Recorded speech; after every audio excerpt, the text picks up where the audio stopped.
ஆவியின் பட்டயம் இது கிறிஸ்துவின் வசனம். ஆவியின் பட்டயம் கிறிஸ்துவின் வசனம் நித்திய ராஜ்ய புது வாழ்வு வழங்கும். ஆவியின் பட்டயம் நித்திய ராஜ்ய புது வாழ்வு வழங்கும். ஆவியின் பட்டயம். Welcome to EKN Bible school.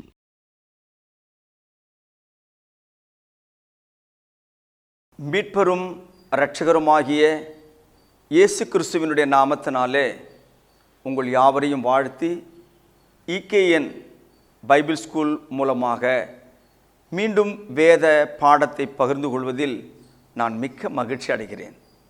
அன்பான சகோதரர்களே, சகோதரிகளே, இன்றைக்கு நாம் படிக்க போகிற பாடத்தினுடைய தலைப்பு என்ன அப்படின்னா, ஒரு கனி, ஒரு கடி, மரணம். ஒரு கனி, ஒரு கடி, மரணம். ரொம்ப ஒரு அற்புதமான ஒரு தலைப்பு.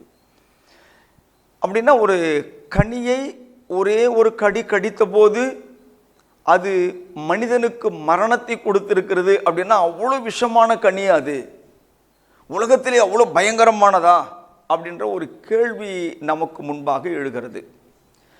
ஆதியாகமம் புத்தகத்தில் 2ஆம் அதிகாரத்தினுடைய 17ஆம் வசனத்தை கவனிங்க. ஆனாலும் நன்மை தீமை அறியத்தக்க விருட்சத்தின் கனியை புசிக்க வேண்டாம், அதை புசிக்கும் நாளில் சாகவே சாவாய் என்று கட்டளை இட்டார். இது ஆர்டர். நீ என்னைக்கு அதை சாப்பிட்றியோ அதே நாளில், மறுநாள் கிடையாது, தவணை முறை கிடையாது, இன்ஸ்டால்மெண்ட் கிடையாது, EMI கிடையாது, புசிக்கும் நாளில் சாகவே சாவாய் அப்படின்னா சத்தியத்தின் மேல சத்தியமா அடிச்சு சொல்ற ஒரு வார்த்தை, சாகவே சாவாய். இந்த பாடம் நம்மை இந்த நாளிலே தேவ வார்த்தைகளை கொண்டு நடத்துவதற்கு நாம் நம்மை அர்ப்பணிப்போம். சகோதரர்களே, ஆதாமை குறித்து பேசும் பொழுது 5ஆவது அதிகாரம் ஆதியாகமம் புத்தகத்தில் 5ஆம் வசனம் சொல்லுகிறது, ஆதாம் உயிரோடு இருந்த நாளெல்லாம் 930 வருஷம் அவன் மரித்தான். இப்போ ஆதாமுடைய வாழ்நாள் பார்த்தீங்கன்னா 930 வருஷம் அப்படின்னு இருக்குது. அதுக்கு முன்னால 4ஆம் வசனத்தில் அவன் ஆதாம் சேத்தை பெற்ற பின் 800 வருஷம் உயிரோடு இருந்து குமாரரையும் குமார்த்திகளையும் பெற்றான். இப்போ சேத்து பெற்ற பிறகும் கூட அவன் கிட்டத்தட்ட எண்ணிக்கை அடங்காத குமாரர்களை குமார்த்திகளை 800 வருஷமா அவன் பெற்று கொண்டிருந்திருக்கிறான். அதுக்கு முன்னால பிறந்தவங்க தான் காயினும் ஆபேலும். இப்போ இந்த பிள்ளைகள் அந்த கனியை புசிப்பதற்கு முன்பதாக பிறந்தார்களா, கனியை புசித்த பிறகு பிறந்தார்களா அப்படின்னா இந்த கேள்விக்கு இடம் கிடையாது. ஏன்னா அவன் கனியை புசிக்கிற வரைக்கும் அவளை அவன் இச்சையோடு பார்க்கவில்லை, அவள் பெண்மையை அவன் அறியவில்லை, ஆண்மையை பற்றின அந்த அறிவும் அவனுக்கு இல்லை. ஒரு குழந்தைகளாகவே இருந்தார்கள் அந்த ஏதேன் தோட்டத்தில். கனியை புசித்த பிறகுதான் ஆதாம் ஏவாளை அறிந்தான். கனியை புசித்த பிறகுதான் காயின் ஆபேலை பெற்றுக்கொண்டார்கள். அதன் பிறகு சேத்து பிறக்கிறாரு. அதன் பிறகு 800 வருஷம் உயிரோடு இருக்கிறாரு. 930வது ஆண்டில் அவர் மரிக்கிறார். ஏராளமான பிள்ளைகளை பெற்றிருக்கிறார். இதில் ஏன் இவ்வளவு விளக்கமாக சொல்கிறேன் அப்படின்னா, அந்த கனியை புசித்த பிறகு 930 வருஷம் வாழ்ந்த மனுஷன் நோய் நொடி இல்லாம, பலவீனம் இல்லாம, முழு ஆரோக்கியத்தோடு அவன் வாழ்ந்திருக்கிறான். அப்படின்னும் போது அவன் எங்கெங்க செத்தான், எப்ப செத்தான்? தேவன் என்ன சொன்னாரு? அதை புசிக்கும் நாளில் சாகவே சாவாய் அப்படின்னு சொல்லிட்டாரு. அன்னைக்கு சத்தானா அப்படின்னா சாகலையே. நோய்வாய்ப்பட்டானா? அது கூட கிடையாது. அதை சாப்பிட்டதுக்கு மயங்கி கீழே விழுந்துட்டான், நுரை தள்ளிடுச்சா? அதுவும் கிடையாது. அவன் 930 வருஷம் எவ்வளோ ஆரோக்கியமாக வாழ்ந்திருக்கிறான், சுகமாக வாழ்ந்திருக்கிறான், பிள்ளைகளை பெற்றிருக்கிறான். அப்ப தேவன் சொன்னது பொய் மாதிரி தெரியலையா? 3ஆம் அதிகாரத்தில் 4ஆம் வசனம் வாசிக்கிறேன் பாருங்க. அப்பொழுது சர்ப்பம் ஸ்திரியை நோக்கி, நீங்கள் சாகவே சாவது இல்லை என்று சொன்னது. இது சாவே சாமாட்டீங்கன்றாரு, அவர் செத்தே செத்து போயிருவேன்றாரு. இந்த ரெண்டுல எதுதான் நடந்தது, எதுதான் உண்மை, யார் சொன்னது உண்மை என்ற ஒரு கேள்வி அநேகருக்கு எழுகிறது. உங்களை கூட சில பேருக்கு அந்த அந்த சந்தேகம் வந்திருக்கலாம். தப்பு ஒன்றும் கிடையாது, ஆதாம் தான் சாகலையே அப்படின்ற ஒரு கேள்வி உங்களுக்குள்ள எழுந்திருப்பதற்கு அதிகமான வாய்ப்பு இருக்கு. இப்போ ரெண்டு பேருமே யாரு, தேவனும் சாத்தானும் சொன்னது சாவை குறித்து தான் பேசுகிறார்கள். நீ சாகவே சாவாய், நீ சாகவே சாக மாட்டாய், இவங்க சொல்றாங்க. யாரு? சாத்தான் சொல்லுது. அப்படின்னா மரணம் என்றால் என்ன, அதை நாம் முதல்ல புரிஞ்சுக்கிட்டாதான், தெரிஞ்சுக்கிட்டாதான் இங்கே என்ன நடந்தது அப்படின்றத நம்மளை விளங்கி கொள்ள முடியும். அதனால மரணம் என்றால் என்ன, இதை குறித்து நான் முதலாவது அறிந்து கொள்ள நான் உங்களை அன்போடு கூட அழைக்கிறேன். என் அன்பு தேவ பிள்ளைகளே, இந்த உலகத்தில் மரணம் என்பது 3 வகையாக பிரித்து பார்க்கலாம். மரணம், சாவு.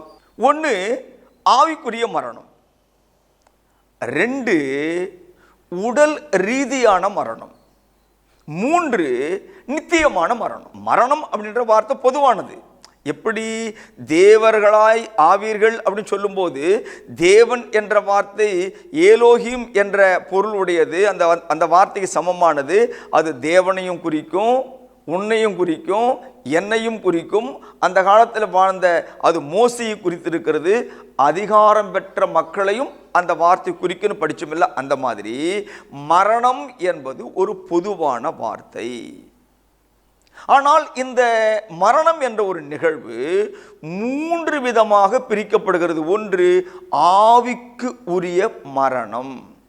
இதுக்கு நாம வேதாகமத்தில் எபேசியர் என்ற நிருபத்தில் 2வது அதிகாரத்தில் 1வது வேத வசனத்தை வாசிக்க கேளுங்க. எபேசு நிருபத்தை பவுல் எழுதுறாரு. அக்கிரமங்களினாலும் பாவங்களினாலும் மரித்தவர்களாய் இருந்த உங்களை உயிர்ப்பித்தார். இது ஆவிக்குரிய மரணம். இந்த ஆவிக்குரிய மரணத்தில் நாம் என்ன பார்க்கிறோம் அப்படின்னா, ஒருவன் உயிரோடு வாழ்வான், ஆனால் அவன் அக்கிரமத்திலே பாவத்திலே மரித்து இருப்பான். அதாவது அவனுடைய ஆவி செத்து போயிருக்கும்னு அர்த்தம். அவன் உள்ளான ஆத்துமா செத்து போயிருக்கும் அப்படின்னு அர்த்தம். இங்கே இந்த ஆவிக்குரிய மரணமானது உலக ரீதியான வாழ்வுக்கு இந்த சரீரத்தை அனுமதிக்கிறது. ஆனால் இந்த உள்ளத்திலே தேவன் படைத்த ஆவியான அந்த மனுஷன் தேவனிடத்திலிருந்து பிரிந்து போகிறான், விழுந்து போகிறான். ஆகவே ஆவிக்குரிய மரணம் என்பது ஒரு பிரிவாக பேசப்படுகிறது. அப்ப மரணம் அப்படின்ற வார்த்தைக்கு ஒரு சரியான பொருள் என்னடா, பிரிவு, இடைவெளி என்று அர்த்தம். இப்போ இந்த மரணத்தை குறித்து பேசும்போது ரோமர் என்ற நிருபத்திலே 6வது அதிகாரத்தினுடைய 23வது வசனத்தில் வாசிக்க கேளுங்க. பாவத்தின் சம்பளம் மரணம், தேவனுடைய கிருபை வரமோ நம்முடைய கர்த்தராகிய இயேசு கிறிஸ்துவினால் உண்டான நித்திய ஜீவன். இப்போ பாவத்தினுடைய சம்பளம் மரணம் என்று சொல்லப்படுகிறது. இதுக்கான விளக்கத்தை நான் கீழே கொடுக்கிறேன். இப்போ ஆவிக்குரிய மரணம் என்றால் என்ன அப்படின்னா, ஆவி தேவனை விட்டு பிரிந்து போகுது இல்லையா, அந்த பிரிவுக்கு, அந்த இடைவெளிக்கு பேரு தான் மரணம். யாக்கோபு என்ற ஆசிரியர் 2வது அதிகாரத்தில் 26வது வசனத்தில் மரணத்தை குறித்து பேசுகிறார். யாக்கோபு 2ஆம் அதிகாரம் 26வது வசனம். அப்படியே ஆவி இல்லாத சரீரம் செத்ததாய் இருக்கிறது. இப்போ இந்த உடம்பு இருக்கு இல்லையா, இந்த உடலுக்குள் தேவன் கொடுத்த ஆவி வாசமாய் இருக்கிறது. அந்த உள்ளான மனுஷன் வாழ்ந்து கொண்டிருக்கிறான். அந்த உள்ளான மனுஷன் தன்னுடைய அக்கிரம செயலால், தன்னுடைய பாவ கிரியைகளால் தேவனை விட்டு பிரிந்திருக்கிறான். அந்த பிரிவு ஆவிக்குரிய மரணம். இந்த உடலிலே வாழ்ந்து கொண்டிருக்கிற அந்த உள்ளான மனுஷன், உள்ளான ஆவி இந்த உடலை விட்டு பிரிந்து விடுமானால் இந்த உடல் செத்து போகிறது, இந்த உடல் உயிரற்று போகிறது. ஆகவே ஒரு பூமிக்குரிய சாவு எப்படி வருதுன்னா, இந்த உடலுக்குள் வாழ்ந்து கொண்டிருக்கிற அந்த ஆவியான மனுஷன், உள்ளான மனுஷன் இந்த உடலை விட்டு பிரிகிறதே, அந்த பிரிவு தான் இந்த மரணம். ஆவிக்குரிய ரீதியிலையும் பிரிவு தான் மரணம், சரீரத்திலேயும் பிரிவு தான் மரணம். இதுக்கு இன்னொரு உதாரணம் உங்களுக்கு சொல்றேன். ஆதியாகமம் புத்தகத்தில் 35வது அதிகாரத்தின் 18வது வாக்கியத்தை வாசிக்க கவனிங்க. 35ஆம் அதிகாரம் 18வது வசனம். மரண காலத்தில் அவள் ஆத்துமா பிரியும் போது, அதாவது இந்த உடலை விட்டு பிரியும் போது, அவள் அவனுக்கு பெனோனி என்று பெயரிட்டாள். அவன் தகப்பனோ அவனுக்கு பென்யமீன் என்று பெயரிட்டான். ராகேலுடைய மரணத்தை பற்றி பேசுகிறது. அவள் சாகும்போது, சரீரத்தின்படி அவள் சாகும்போது, அவளுக்குள் இருந்த ஆவி அவளை விட்டு பிரிந்தது. அந்த பிரிவுக்கு பேரு தான் மரணம். சரி, மூணாவது ஒரு மரணம் சொன்ன இல்லையா, இது நித்தியமான மரணம். ஆவியில் ஒருத்தன் மரித்து விட்டான் என்று சொன்னால், ஒருவேளை அவன் தன் அக்கிரமத்திற்காக, தன் பாவத்திற்காக, தன்னுடைய மீறுதலுக்காக அவன் வருத்தப்பட்டு கஷ்டப்பட்டு தேவனுடைய சுவிசேஷ வார்த்தைக்கு கீழ்ப்படியும் போது அந்த பாவங்கள் மன்னிக்கப்பட்டு அவனுக்கு ஒரு மறுவாழ்வு கிடைக்கும். அந்த மறுவாழ்வு பெற்றவன் இந்த பூமியிலே சரீரத்தில் தங்கியிருக்க நாட்களிலே அவன் தேவனுக்கு பயந்து தொடர்ந்து நீதியாய் வாழும் பொழுது அவன் பத்திரமாய் தேவ சமூகத்திலே பரலோகத்தில் போய் சேர்ந்துருவான். ஆனால் இந்த மூணாவது மரணம்னு ஒன்று இருக்கு தெரியுங்களா? இந்த மூன்றாவது மரணம் மிக பயங்கரமானது, பரிதாபமானது, ஆபத்தானது. வெளிப்படுத்தின விசேஷம் 20ஆம் அதிகாரம் 14வது வசனத்திலே வாசிக்க கேளுங்கள். அப்பொழுது மரணமும் பாதாளமும் அக்கினி கடலிலே தள்ளப்பட்டன. இது இரண்டாம் மரணம். இந்த மரணம் இருக்கிறதே, இந்த மரணம் எப்பேற்பட்ட மரணம் அப்படின்னா, இந்த உடலும் மண்ணுக்குள்ள மக்கி போது இந்த உடலுக்குள் வாழுகின்ற அந்த ஆத்துமா, அந்த ஆவி, அந்த உள்ளான மனுஷன் பாவ மன்னிப்பு பெறாமல், நித்திய ஜீவனுக்குரிய நம்பிக்கை இல்லாமல், தேவன் மேல் வைத்திருக்கிற பற்றுதல் விசுவாசம் இல்லாமல் மரிக்கும் போது இந்த ஆத்துமா இனிமேல் தேவனை சேர முடியாத, தேவனை கிட்டி சேர இயலாத ஒரு தூரமான நித்தியமான அழிவுக்கு அது தள்ளப்படுகிறது, நித்தியமான ஆக்கினைக்கு அது தள்ளப்படுகிறது. ஆகவே அதுவும் தேவனை விட்டு நிரந்தரமா பிரிந்து போறதுனால அந்த பிரிவு நித்திய மரணம். இப்ப சொல்றத புரிஞ்சுக்குங்க. ஆவி தேவனை விட்டு பிரியுமானால் அந்த பிரிவுக்கு பேர் ஆவிக்குரிய மரணம். இந்த ஆவி உடலை விட்டு பிரியுமானால் உடல் ரீதியான மரணம். இந்த ஆவி நிரந்தரமாக தேவனை விட்டு பிரியுமானால் அது நித்திய மரணம். ஆக மரணம் என்ற வார்த்தை இந்த மூன்றையும் கூட்டி கழித்து நீங்கள் கணக்கு போட்டு பார்த்தீங்கன்னா பிரிவு, பிரிவு என்ற அர்த்தத்தில் தான் இந்த மரணம் பேசப்படுது. இப்போ நாம சப்ஜெக்ட்டுக்கு வந்துடுவோம். தேவன் என்ன சொன்னாரு? இந்த கனியை புசிக்கும் நாளில் சாகவே சாவாய் அல்லது மரிக்கவே செய்வாய் அப்படின்னு சொன்னார். பிசாசு என்ன சொல்றான்? நீங்கள் அதை புசித்தால் சாகவே சாவது இல்லை அப்படின்னு பேசுறான். இது ஒரு வஞ்சனையான வார்த்தை, இது ஒரு வசீகரமான வார்த்தை, இது ஒரு ஏமாற்று நிறைந்த ஒரு பொய்யான வார்த்தை. தேவன் சொன்னது முதல் மரணம், சாத்தான் சொன்னது இரண்டாவது மரணம். முதல் மரணம் என்ன? ஆவிக்குரிய மரணம். அந்த ஆவிக்குரிய மரணத்தில் என்ன நடக்கும் அப்படின்னா, நம்ம ஏற்கனவே படிச்சோம் இல்லையா? எபேசியர் 2ஆம் அதிகாரம் 1ஆம் வசனம், ஒரு மனிதன் உயிரோடு வாழ்வான். அப்படி வாழுகின்ற மனிதனுடைய ஆவி, ஆத்துமா, அவன் செய்கிற அக்கிரம செயலால், அவன் செய்கிறதான மீறுதலால், தேவனுக்கு விரோதமாய் நடக்கிற எல்லா நடவடிக்கைகள் மூலமாக தேவனுக்கு தூரமாய் விலகி இருக்கும். தேவனை விட்டு அந்த ஆத்துமா பிரிந்து இருக்கும். அதனால ஆவிக்குரிய மரணத்தை குறித்து தேவன் என்ன பேசுறார்? நான் உனக்கு ஒரு கட்டளை கொடுத்திருக்கிறேன், ஒரு சட்டம் கொடுத்திருக்கிறேன். ஆகவே அந்த சட்டத்தை, அந்த கட்டளையை நீ மீறினால் அந்த மீறுதல் தான் பாவம். அந்த பாவம் உனக்குள் வருமானால் அந்த பாவம் உனக்கு ஒரு பெரிய பிரிவை நம் இருவருக்கும் உண்டாக்கிவிடும். அந்த பிரிவு தான் மரணம் என்று ஆண்டவர் சொன்னார். அன்பானவர்களே, யாக்கோபு எழுதின நிருபத்திலே 1வது அதிகாரத்தில் 14 வசனத்தை வாசிக்கும்போது கொஞ்சம் கேளுங்க. அவனவன் தன் சுய இச்சையினாலே இழுக்கப்பட்டு சிக்குண்டு சோதிக்கப்படுகிறான். பாவம் அப்படிங்கிறது முதல்ல வர்றது கிடையாது. ஒரு மனுஷன் எடுத்த உடனே பாவம் எல்லாம் பண்றது கிடையாதுங்க.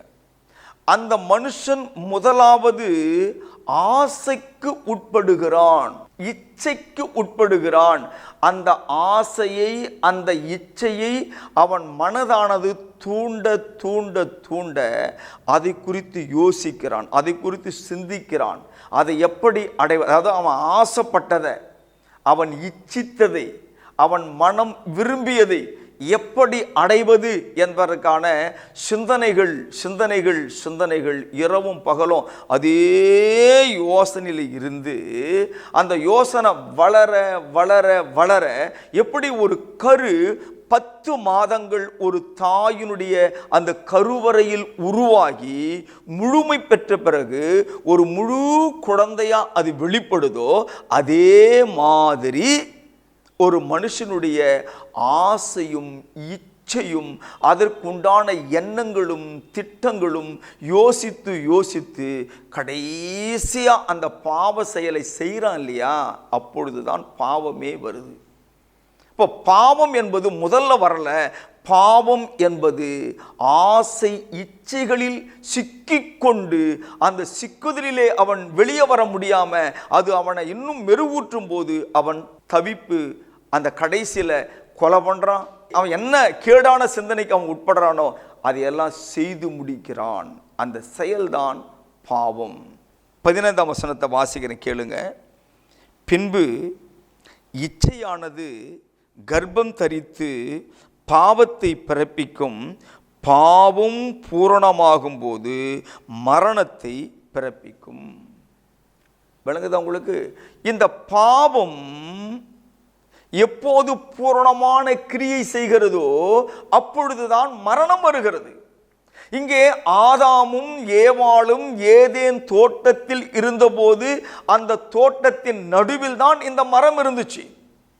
இந்த மரத்தை தேவன் அவனுக்கு காண்பித்து இருக்கிறாரோ, அந்த மரத்தின் கனியை நீ புசிக்காதே என்று சொல்லி இருக்கிறார். அந்த மரம் எது என்று அவனுக்கு நன்றாகவே தெரியும். எந்த திசையில் இருக்கிறது, எந்த கோணத்தில் இருக்கிறது, அதனுடைய இலைகள் என்ன எல்லாம் அவனுக்கு தெரியும். அதை காண்பித்து தான் அந்த மரத்தின் கனியை சாப்பிடாதுன்னு சொல்லி இருக்கிறாரு.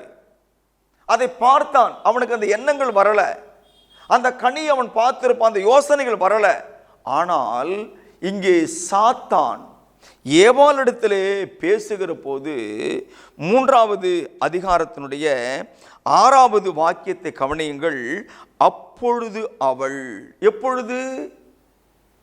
அந்த சர்ப்பம் அந்த கனியை குறித்து பேச பேச பேச அவளுக்குள் அந்த இச்சை கர்ப்பத்தை தரிக்கிறது.